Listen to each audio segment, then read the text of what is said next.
I have a question, of course. I mean, you're a father of 6. Mm-hmm. We've talked about a lot of different issues, and I know you have so many different concerns that you talk about on your daily show. But I'm curious as to how do you navigate some of these? Well, first, I guess maybe two questions. How much do you? I know your children are young. How much do you even engage in these type of conversations with your kids, and if so, when? And if you do, how do you handle that? Yeah. Yeah, it's interesting because we homeschool our kids, so they are insulated from a lot of this stuff, which I see as a good thing. There are people that say, well, don't raise your kids in a bubble. Well, of course you want to have your kids in some kind of bubble. You know, it's like you want to create the term safe space gets a bad rap for a good reason when we apply it to adults, but for kids, you actually want to create a safe space for them in your home. And as much as possible as a parent, you don't give the world, I'll put it this way, you don't give the world unfettered access to your child. There are a lot of things in the world that you want to shield your child from, and you want to decide when these things are introduced and how they're introduced, and give your child a framework for understanding, especially the more difficult things when the time comes, and figure out when is the right age to start introducing these things. But some of that, but of course we don't actually have them in a protective, literal cocoon all the time. We are out in the world. Yeah. So things can happen in the world that force you to have some of these conversations earlier than you want. Like this is not on race, but on the gender stuff. The first time I talked to who are now our oldest kids about transgenderism was when my daughter was 5, and that's because she was with mom getting her hair done. Very excited about that at some hair salon. Mm-hmm. And a man comes in wearing a dress and sits down in the chair next to her. And my daughter notices it because kids are perceptive, and notices that this man's wearing a dress. She notices that that's an odd thing. And so she had questions about it afterwards, and so we had to talk to her about it. And we tried to explain it in a way that she can understand at her level, that doesn't expose her to too much. And so at the time, it was kind of a quick conversation. I said, yes, there was a man wearing a dress. It's a silly thing. Sometimes people are confused, and we pray for those people that are confused. And we kind of left it at that. And then as they get older, you kind of expand a little bit on that idea. Yeah. But at least from an early age, they have that basic framework for these things. And the funny thing is about so on the new film, my oldest kids are now 11, and I actually had to, when we were making this movie, they wanted to know they don't understand much about what I do for a living. They're kind of, because they don't, they're not listeners of my podcast, Yeah. But they know that I've made movies, and so when we told them the title of this movie, "Am I Racist?" My son said, "Well, what is that? What's a racist?" He didn't know, and so it was kind of what you said earlier. I had to explain to him what that even is, and it was for him. It was a curious thing. He said, "Oh, okay." So some people are.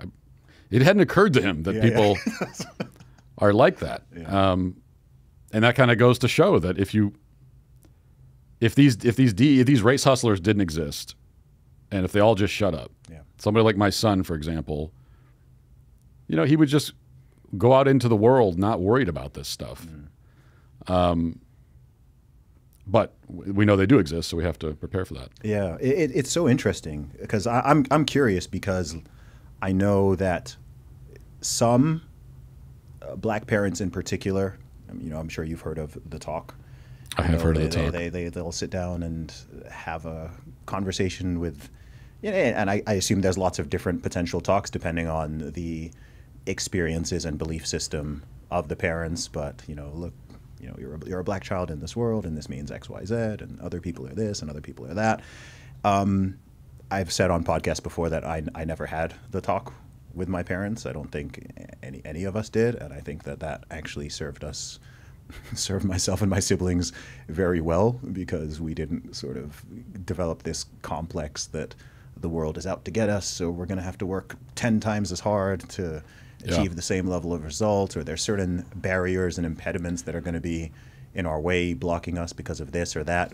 And so I just never imbibed any of that throughout my life.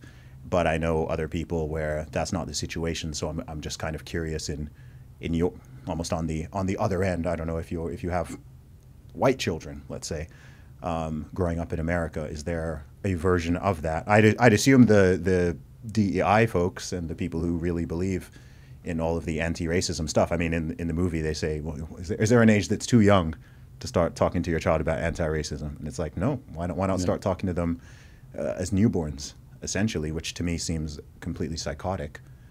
But yeah, I don't know. I'm just I don't think. And what I've heard, I've heard of the talk. Yeah. And I guess you're right that there are different versions of it. But one of the main versions of it that I seem to hear about is the idea that black parents have to sit down, especially their sons, and tell them about the police, and tell them about, here's how you need to conduct yourself around the cops because they'll kill you otherwise. Yeah. And I always find that to be so funny. Number one, of course, you know this, but so many of the statistics we hear about so-called police brutality are just completely made up or misunderstood, taken out of context. So this idea that there's some sort of like epidemic of cops out there murdering black men is just not true. It is not borne out by the stats.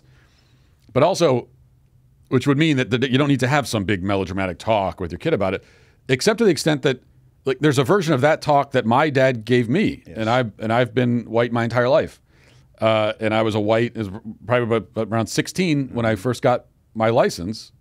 Yeah, my dad had. We didn't call it the talk. It didn't seem like a big deal, but he did sit me down and say, "Listen, if you get pulled over by the cops, you pull over." You say, yes, sir, no, sir, yes, officer. Yeah. You do what he says. You are respectful. And if you do that, you're going to be fine. And my dad made it clear. You start mouthing off to the cops, you're going to be in a lot of trouble with them and even more with me. Yes.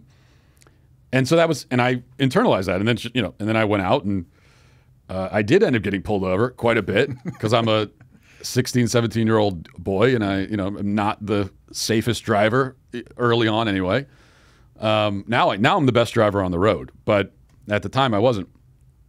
And so I had several chances to put this into practice when I was a teenager.